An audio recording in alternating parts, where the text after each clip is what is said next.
Hello friends, welcome to the coffee mug. ഇന്ന് ഞാൻ നിങ്ങൾക്കായി ഉണ്ടാക്കാൻ പോകുന്നത് ഏവർക്കും ഇഷ്ടപ്പെടുന്ന ഒരു പായസമാണ്, സേമിയ പാൽപ്പായസം. വളരെ എളുപ്പമാണിത് ഉണ്ടാക്കാൻ. അപ്പോൾ വീഡിയോയിലേക്ക് പോകുന്നതിന് മുൻപ് നിങ്ങൾ എൻ്റെ ചാനൽ സബ്സ്ക്രൈബ് ചെയ്തിട്ടില്ലെങ്കിൽ സബ്സ്ക്രൈബ് ചെയ്യാൻ മറക്കല്ലേ.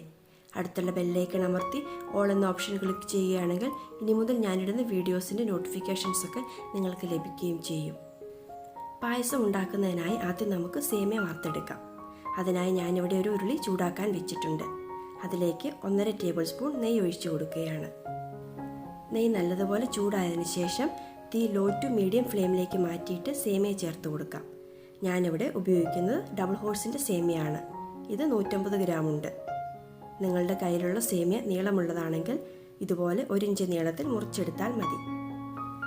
ഇതൊരു ഗോൾഡൻ ബ്രൗൺ കളർ ആവുന്നത് വരെ ഇളക്കി കൊടുത്തുകൊണ്ട് വറുത്തെടുക്കാം.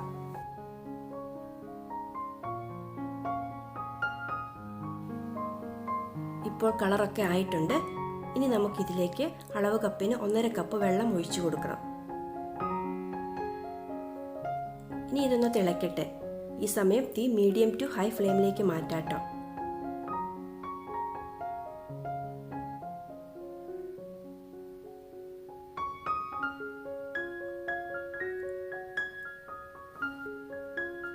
ഇപ്പോൾ വെള്ളമൊക്കെ വറ്റി സേമിയ പകുതി വെന്തു വന്നിട്ടുണ്ട്. ഇനി നമുക്കിതിലേക്ക് 1.5 ലിറ്റർ പാൽ ഒഴിച്ചു കൊടുക്കണം.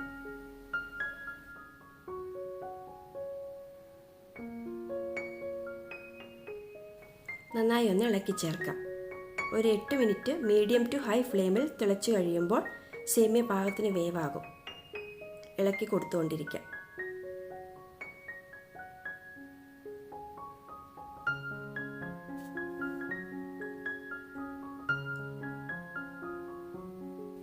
ഇപ്പോൾ ഇത് നന്നായി വെന്തു വന്നിട്ടുണ്ട്. നമുക്ക് പഞ്ചസാര ചേർത്ത് കൊടുക്കാം. 3/4 കപ്പ് പഞ്ചസാരയാണ് ഞാനിവിടെ ചേർക്കുന്നത്. ഓരോരുത്തർക്കും അവരവരുടെ മധുരത്തിനനുസരിച്ച് അളവിന് വ്യത്യാസം വരുത്താവുന്നതാണ്. ഈ അളവിൽ ആവശ്യത്തിന് മധുരമുണ്ട്. ഇനി ഏകദേശം 8 മിനിറ്റ് വരെ മീഡിയം ടു ഹൈ ഫ്ലെയിമിൽ തന്നെ ഇളക്കി കൊടുത്തുകൊണ്ട് കുക്ക് ചെയ്യാം.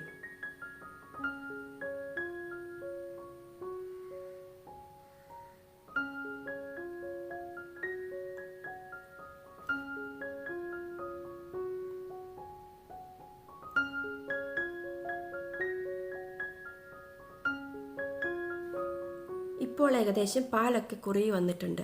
ഇതിലേക്ക് 1 മുതൽ 1.25 ടീസ്പൂൺ വരെ ഏലക്ക പൊടിച്ചത് ചേർത്ത് നന്നായി ഇളക്കി ചേർക്കാം.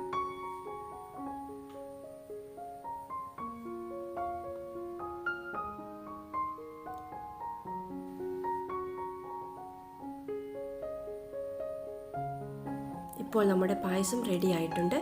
തീ ഓഫ് ചെയ്യുന്നതിന് മുൻപ് 2 നുള്ളു ഉപ്പും കൂടി ചേർത്ത് കൊടുക്കണം.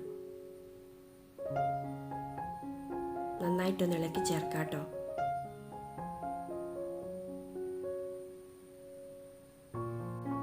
ഇപ്പം ഞാൻ തീ ഓഫ് ചെയ്തിട്ടുണ്ട്. പാട കെട്ടാതിരിക്കാൻ തീ ഓഫ് ചെയ്തതിന് ശേഷവും 2-3 മിനിറ്റ് ഇളക്കി കൊടുത്തുകൊണ്ടിരിക്കണം. ഈ ഒരു പാകത്തിനാണ് പായസം നമുക്ക് കിട്ടേണ്ടത്. ഇനി ഇതിലേക്ക് നമുക്ക് കശുവണ്ടിയും കിസ്മിസും വറുത്ത് ചേർക്കണം. അതിനായി ചെറിയൊരു പാത്രത്തിലേക്ക് 1/2 ടേബിൾ സ്പൂൺ നെയ്യ് ഒഴിച്ച് ഇവ രണ്ടും വറുത്തെടുക്കാം. ഇതിനായി ഞാനിവിടെ 10 കാഷ്നട്ട് 2ആയി പിളർന്നതും 2 ടേബിൾ സ്പൂൺ കിസ്മിസുമാണ് എടുത്തിരിക്കുന്നത്.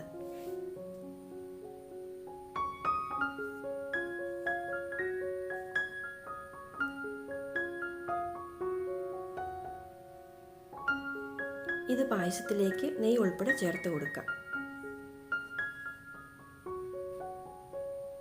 എന്നിട്ട് ഇതെല്ലാം കൂടി ഒന്ന് ഇളക്കി ചേർക്കാട്ടോ. ഇപ്പോൾ നമ്മുടെ സേമിയ പായസം റെഡി ആയിട്ടുണ്ട്. നല്ല ടേസ്റ്റാണ്.